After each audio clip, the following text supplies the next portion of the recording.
Greetings, everybody. Welcome to my review for F1, the movie, or F1, the movie, which is now available on 4K and Blu-ray.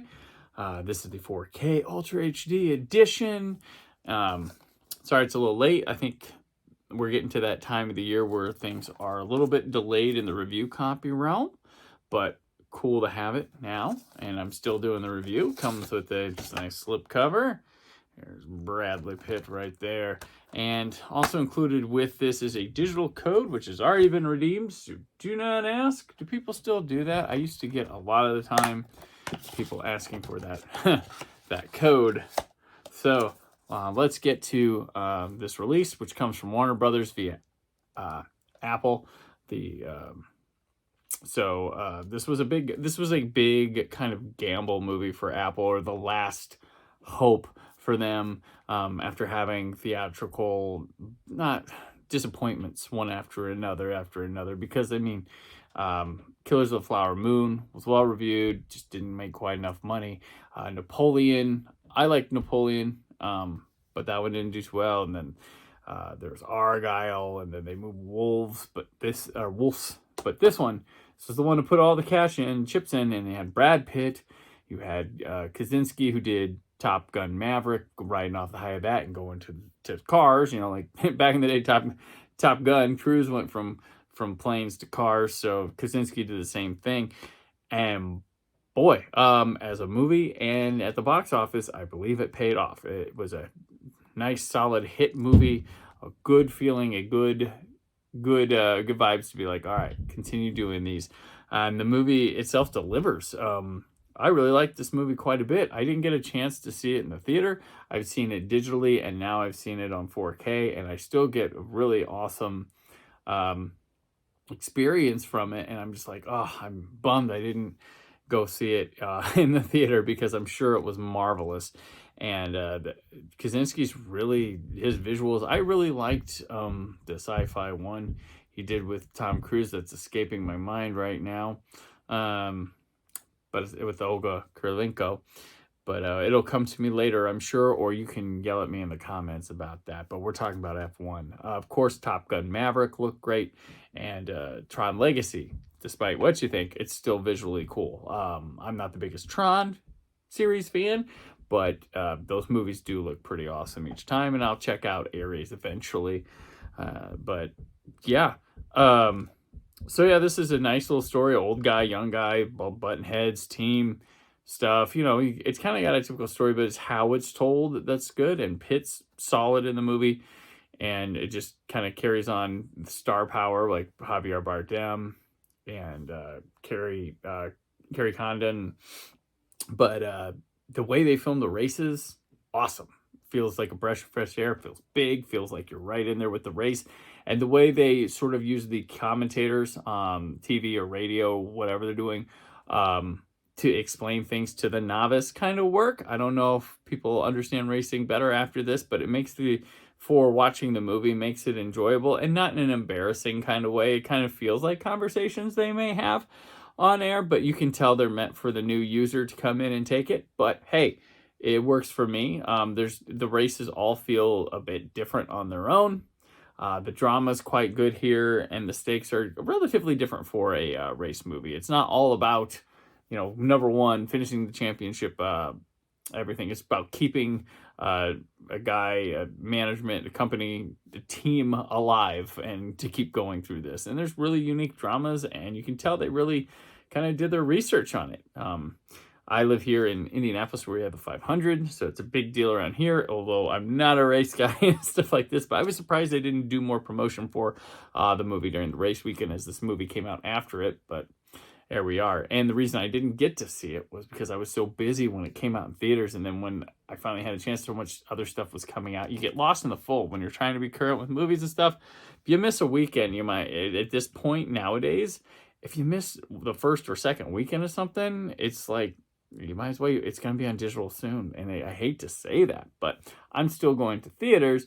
It's just some movies, hey, and this was one I was looking forward to too. But I'm glad it delivered. I'm glad I have this copy. So the movie, F1, the movie, I give 4 stars. Now let's go to the video. It comes in 239.1, does not change aspects like it would in the IMAX version. It's encoded H.265 HEVC and is presented in 2160p, which is 4K. Looks beautiful. It's kind of like a 4K movie. It's got a bit of a darker tint to it, but that really helps. Kind of sells the reality of some of these races. And right from the opening jump, there's a race with fireworks at nighttime, and it's like you can see the contrast and stuff, and it really glows off of it. It looks beautiful.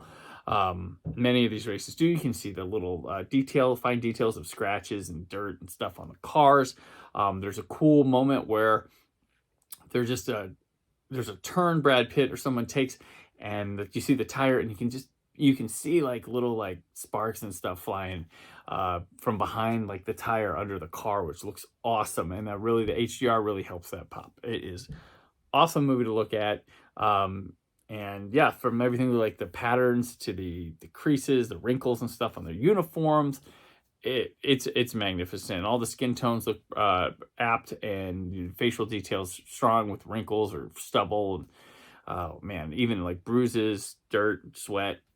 Awesome. It's 5 out of 5 easily. And you were hoping, this is Apple and this is a big Kaczynski movie. You're hoping it comes that way, and it does. And also with where we're moving over to next, the audio, you're hoping you're getting a 5 out of 5. What you get audio wise, you get a Dolby Atmos track, you get an English 5.1 Dolby Digital, you get an English descriptive audio track for both UK and US English, and then a French 5.1 Dolby Digital and a Spanish 5.1 Dolby Digital. Subtitles included, English SDH, French, and Spanish. And yeah, this audio rocks. This is puts you in the seat of the car or whatever, makes it a real ride. I mean, everything's going around you, above you, and naturally so with the above, because you don't want them being quirky or just overdoing it, but there's a real rolling power of sound from speaker to speaker, the travel front to back, side to side, all around, even above. Really lands good. The subwoofer's hitting there with good degrees of intensity, knowing what to do from the car, bass, and the score, which is terrific as well. And yeah, everything sounds like you're there. Very fine details, spatial audio with good atmosphere, even in the quieter scenes. And vocals are always, as much as the intensity the vocals are there. They feel part of the environment, but you can always hear them nice and clean. And it's terrific. It is a 5-star experience to watch this movie at home if you have probably even if you don't have a big setup with an Atmos speakers or anything like that, but it's pretty awesome. Yes, I give it a 5 of 5. We're going to go to the extras. There's no commentary here. I was hoping there'd be a commentary, but there's no commentary. We have Inside F1 the Movie Table Read, which is 5 minutes, and it's a little summary video of the table read with a couple interviews regarding the table read. The Anatomy of a Crash, which is 6.5 minutes, which goes over, it's like the making of for one of the crashes in the film. Getting Up to Speed, which is 5 minutes. It's how they train to drive for the film. APXGP Innovations. It's a 5.5 minutes, and it covers the multi-angle aspect of filming this movie and why they chose it and how they do it with coverage. Making It to Silverstone. This is a 5-minute one about filming in the United Kingdom's Silverstone Circuit Factory, this heralded place, which not a lot of people get access to, and they're very, very honored to be there. Lewis Hamilton, producer. It's another 5-minute one. It's a tribute to the Formula One racer as well as a producer on this film. APXGP Sets and Locations Around the World. It's a 9.5 minute look at the multi-venue access that the cast and crew had for the movie to get this done. Then we had APXGP and F1, how it was filmed. This is like 5 3/4, about 5:45. It's how they were able to film. This is an aspect of making it feel real and not phony for a movie, and trying to make it genuine for the race fans, for them coming to watch the movie. And then the Sound of Speed is 5 minutes, and it's about the sound design and has Hans Zimmer and stuff talking about it. Overall, it's a lot of really short clips, pretty informative, very good, especially for a newer movie. So I'm gonna give it a 3.5 out of 5. Okay, so let's go back let's review F1, the movie. The film is a 4 out of 5. The video, I gave a 5 out of 5. The audio, 5 out of 5. Bonus, 3.5 out of 5. And guess what? I'm going to do it again, guys.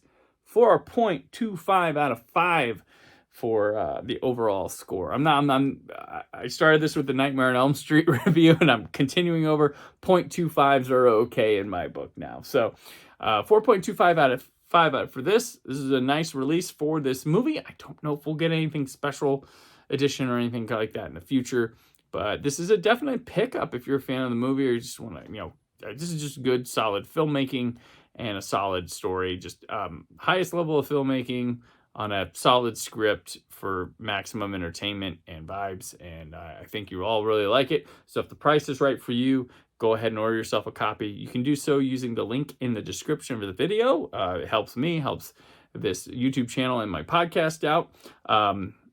And yeah, pretty awesome. My next 4K review will be for Weapons. Look for that later this week, maybe tomorrow. Who knows?